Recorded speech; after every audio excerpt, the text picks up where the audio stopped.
თუმცა შვილი გიჩნდება შენი თორემ თავდება შენი ცხოვრება რაღაცნაირად. სხვისი ცხოვრებით იწყებ ცხოვრება. ძალიან მოკაცრავ მითხარო, ჩვენი შვილები გვდიან, ჩვენო და არა პირიქით ჩვენ ვდით მათო. ჩვენ სხვა რეალობაში გვიწევდა ცხოვრება. ჩვენ სხვანაირ დროში ვიყავით. ჩემი საქართველო, ჩემი თბილისი იყო რაღაცნაირად ის რა ქვია, მიხატებით მიმოფანტული ქუჩებიდან სიკვდილი, ომი, უბედურება. ეს მგონია, რომ სადღაც როცა ჩვენ აღარ ვიქნებით, ჩვენი შვილები უნდა იყვნენ ბედნიერები.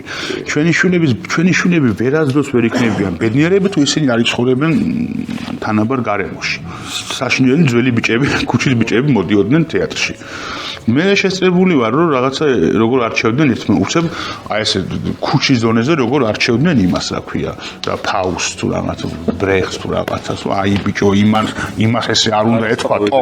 აი ხო აი ამ დონეზე არჩევდნენ იმას. მოთხოვს ბაგრატის ტაძარზე მაქვს დალეული 10 წლის ასაკში სარღეგზელო რომ ჩემს დამწვარ ბავშვობას გაუმარჯოს. თემზე ბეღურების გადამაგრება. ეს ბაბლუანი ყოფილა. ეს არის მონანიება ძალიან ჩემი ერთ-ერთი საყვარელი ფილმი და ამაზე კომენტარს არ გავაკეთე, მე მგონი უძდელობა კინო არ ვიცი. არაფერი აწევია ხო? სექსები. ორი ეგეთი ტყუილი გაჟღერდა ჩემი აზრით, რომ ერთიო ის არისო, რა ქვიაო, იაპონიაშიო კანისტრა გამოუშვესო, რომელიცო 5 მეტრიანი და 10 მეტრას იტევსო სინამდვილეშიო. და მეორეო რაღაცა ეგეთი გამოვიდაო, დისკი ქვიაო და იწევსო 700 სიმღერას, აი 700 მახსოვს რა.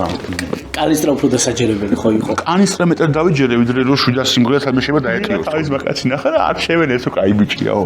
ისო აი ხო და მე გავარ ტრენერის გვერდზე და იმაშვები, რა ქვია. მე ბატონი ტრენერს ვიღაცებს ვეჩხუბებოდი. გვეცემებონა გინოს ხა და ეკითხება ის ვინ შეხვდა რომ ვინ არისო ჩემს ეკითხა.